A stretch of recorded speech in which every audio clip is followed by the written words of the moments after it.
And don't forget to order your copy of Football Game Plan's latest book, Stiff Arming Football Myths, an excellent book that you can find on our website at footballgameplan.com/books, available in both PDF as well as paperback form.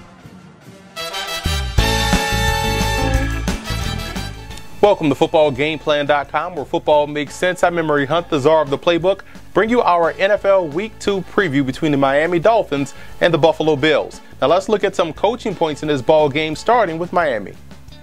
For the Dolphins in this ballgame, Ryan Tannehill's efficiency will be key. He played well later on in the ballgame versus the Patriots. He has to play well all 4 quarters versus the Bills. And I think they have to find ways to get Jarvis Landry involved in the passing game. This is a guy with tremendous hands that could really help out this passing game and balance the field. Again, teams will have to worry about Mike Wallace, Brian Hartline, and now Jarvis Landry. And I would go with overload pressure versus E.J. Manuel. Play games on those tackles on either side, because Manuel's the type of guy that hesitate to hold the football just a little bit long, and that way you can get him bottled up in that pocket. So the overload pressure, in my opinion, has to be key in order to put Manuel on the ground.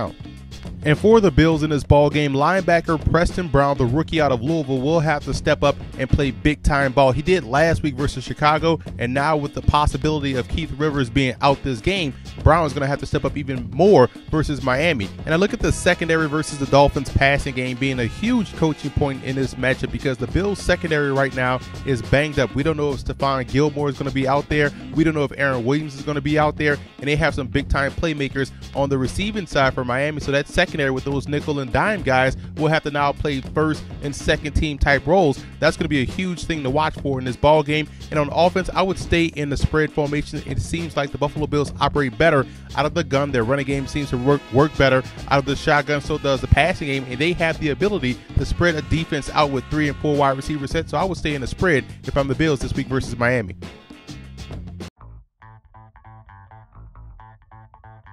This week versus the Buffalo Bills, I believe the Miami Dolphins can have some success in coverage if they use combo coverage versus the Bills passing game, going quarters, half, and I'm going to show you what that looks like and what they can do to have some success. We're going to run quarters coverage on this side, which means we're going to have 2 guys responsible for a quarter of the field, the strong safety and the corner, with the backer covering curl out. We're going to play cover 2 on this side, which means you're going to have the free safety responsible for half the field, and the cornerback is going to run his cover 2 responsibilities, get a good jam and release, and be responsible for the out. So we're going to show you what we're going to do up front is get creative. We're going to run a double twist between the 2 defensive tackles, and we're going to show blitz by the backers, but they're going to drop back into their their hook to curl responsibilities, or hooked out responsibilities.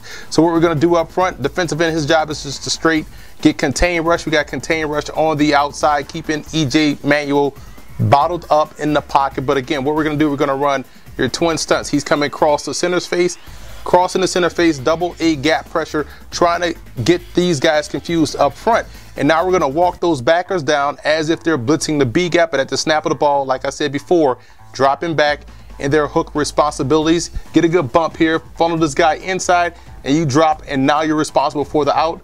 Free safety is dropping in his half coverage, so now you can effectively take away this wide receiver here. And on the front side, what we're going to do, again, quarters coverage, linebackers dropping into curl to out responsibilities, taking away the short passes that could be coming this way for this receiver. We have cornerback responsible for quarters and the strong safety responsible for quarters. So again, quarters, half on one side could lead to a big play for the Miami Dolphins. And again, it's all about confusing the quarterback pre and post snap, because right now pre-snap it looks like cover 2, but like I said before, it's a combo coverage, and it's one way you could take away multiple options for the Buffalo Bills. So I think the Miami Dolphins, building off what they did last week versus New England, can have some type of success or similar success versus Buffalo. There's going to be opportunities for the Buffalo Bills to take shots deep down the field versus Miami, especially when you see 2 safeties deep back there in the secondary. I'm going to show you one play they can run, which they can play games with this backer right here. We're going to read this backer and try to decide if we're going to go to the running back or the tight end. So what we're running on the other sides of the wide receiver, on the other receivers, we're going to run a clear out route. Take him out of the play. We're going to put strain on this free safety by taking him out by running clear out. So again, you have 2 covering one. This guy's going to have to make a decision, or I'm sorry, 1 covering 2.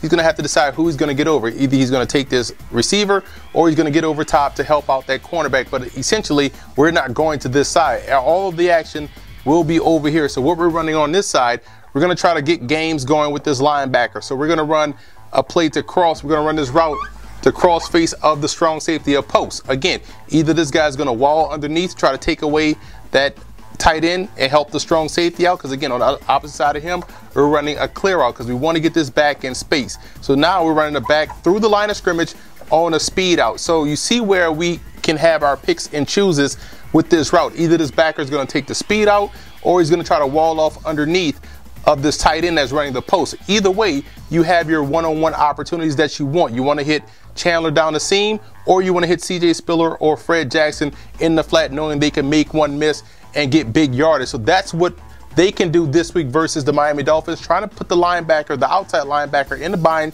because they do have the advantage with Fred Jackson and CJ Spiller in the backfield. So again, it's just one way they can play games with the outside backer, because if they're going to have some success this week versus Miami, they're going to have to get everyone involved in the passing game. Tight ends, receivers, running backs, everyone has to be involved in order to have success, and this is just one way they can do so. The X factor in this ball game for the Dolphins will be their third down play on both offense and defense. That's actually what got them back into the ball game versus New England, and would actually help them win the ball game versus the Patriots. So again, third down play on offense and defense will be huge versus Buffalo. This team played exceptionally on third downs last week, and I think they can do the same versus the Bills. And I look at Bills rookie right tackle Seantrell Henderson being the biggest X factor in this ball game. He's facing one of the premier pass rushers in the NFL in Cameron Wake, who lines up on his side of the field, and he's going to have to do his best job to keep him out of the face of E.J. Manuel.